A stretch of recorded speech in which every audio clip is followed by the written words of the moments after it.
एक पुरुष के मल में उसको घुसेड़ दिया और निकाल करके, और कुछ नहीं किया उसने, वो बाल्टी में ऐसे घुमा के अलग रख दिए, कुछ भी नहीं किया उसने।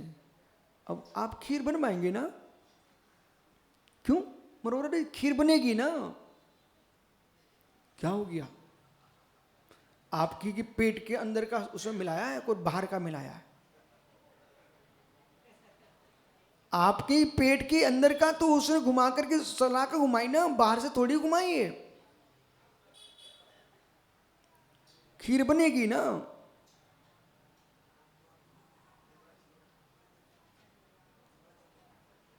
ओह, अब समझिए, खीर बनेगी ना। सोनू जाएगा चखने ना। जब मरोरा के यहाँ निमंत्रण पहुंचा विजय जी का, और एक बाल्टी शुद्ध गाय, इनके घर में बड़ी बड़ी गाय हैं, और उसका दूध इन्होंने निकाल के रखा, और एक सलाका लेकर के मरोरा का इन्होंने पता किया था ये कहाँ सोच गया था, उन्हीं के मल में सलाका डाल करके वो घुमा दिए, अब खीर बनी। तो मरोरा जी खाएंगे कि सोनू खाएंगे? हैं? दोनों नहीं खाओगे? क्यों,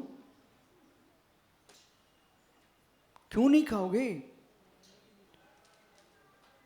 मित्र? अब सोचिए, एक सलाका मात्र अंदर करके यूं घुमा दिए, तो खीर तुम्हारे लिए बनाने के बाद भी उसमें मालूम बादाम, काजू, किशमिश, इलायची और साथ में केसर भी मिला के रखा गया था। सुंदर चमकती सोने जैसी खीर थी, और सोने जैसी सामग्री में सलाका घूमी थी। और सोनू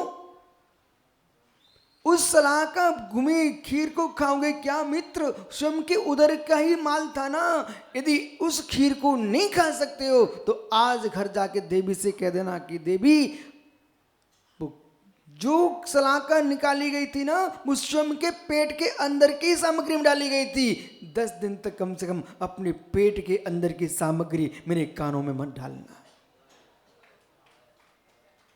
जैसे एक बाल्टी दूध दूषित हो गया, ऐसे तुम 10 दिन तक कितनी साधना कर लेना, और किसी ने जरा सी कान में भर दी सलाका, मेरे मित्र, अशुभ वचनों की पूरी साधना तुम्हारी दूषित हो जाएगी। कितने लोग हैं अपने घर में आज जाकर के इस शब्द को बोल देंगे, मित्र मत करो दूध को दूषित। नहीं बोल पाओगे? क्या बोलो घर जाके? अहो ज्ञानी, मत करो दूध को दूषित।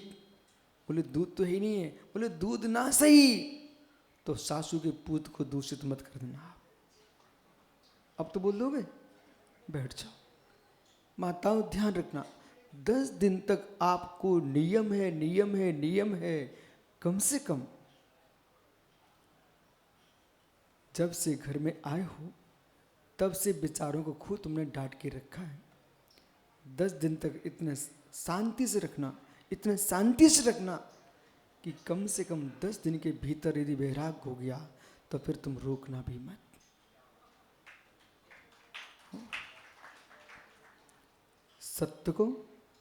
सत्य को चिल्लाने की आवश्यकता नहीं है, सत्य को प्रचार की आवश्यकता नहीं है।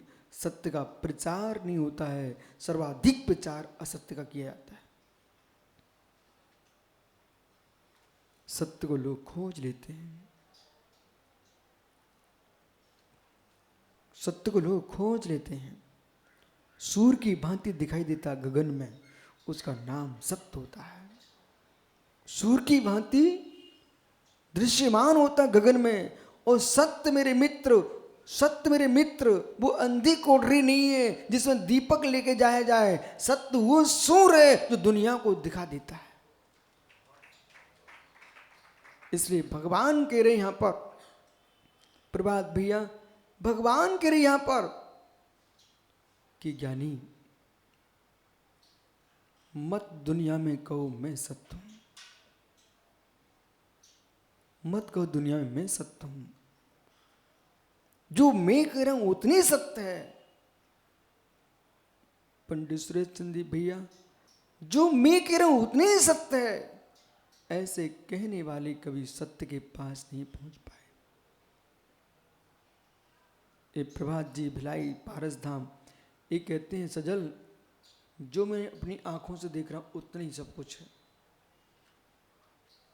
तो जो अपनी आंखों से देख रहे हो उतनी सब कुछ है। चश्मा कहाँ है भैया? लगा है? उतार के देखो कितनी उंगली दिख रही हैं? अच्छा दिख रही है? हैं? इस हाथ की कितनी रेखा दिख रही है आपको? ईमानदारी से बोलो। नहीं दिख रही? दिख रही है? अच्छा मित्र आपको नहीं दिख रही है इसका मतलब रेखा नहीं है ना, क्योंकि मेरी गाथा सूत्र यही के राज। भैया प्रभात जी इसमें आपको रेखा नहीं दिख रही है, इसमें सूर्य रेखा भी है। दिख रही है आपको? इसके अंदर सूर्य रेखा है। दिख रही क्या आपको? नहीं दिख रही ना, तो अभाव है ना इसमें सूर्य रेखा का।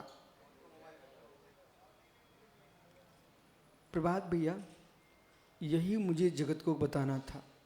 जो व्यक्ति इस हाथ को देख रहा है और इस हाथ की सूर्य रेखा नहीं देख पा रहा है, मंगल रेखा भी है मेरे मित्र, ये सारी रेखा उसको दिखाई नहीं दे रही हैं, तो क्या इस हाथ में रेखा नहीं है? हैं? ऐसे ज्ञानियों तुम्हारी आंखों के सामने जो तुम्हारी बुद्धि पर नहीं चढ़ पा रहा है उसका मतलब वस्तु का अभाव नहीं है, वस्तु है, तुम्हारे पास ज्ञान का अभाव है।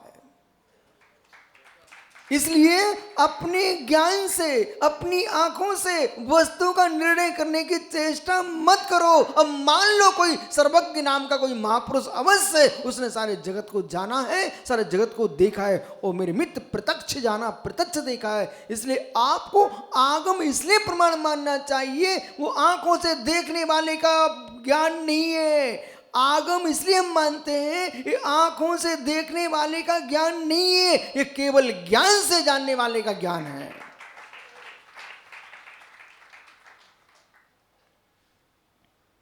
कोई प्रभात भैया कह भी दे ना मैं आंखों से देख के आऊं, मान लो इस बात को।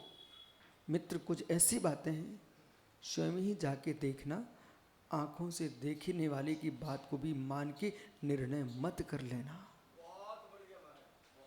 और इतना ही नहीं, खुली आंखों से चश्मा लगाने के बाद भी आप देख रहे हो तब भी तुम्हें नहीं दिखे ना, तो अपनी आंखों पर भी विश्वास मत मान लेना, फिर आगम की आंख से देखने जाना। आगम चक्षु साहू। जितने पंथ बने हैं जगत में, प्रभात भैया जितने पंथ बने जगत में, जितने संप्रदाय बने जगत में, ये आंखों से देखने वालों ने बनाया है और बुद्धि से सोचने वालों ने बनाए हैं। चार लोग मिले, एक से बुद्धि सेट की और दूसरे को प्रभावित किया, चलो अपना पंथ बनाते हैं। बोले कैसा? बोले ये लोग मुझे नहीं मानते, अपना अलग से मंदिर बनाते हैं, अलग से अपना पंथ बनाएंगे, चलो। मालूम चला कुछ दिन बाद एक नवीन पंथ बनके तैयार हो गया। क्यों बना ये पंथ?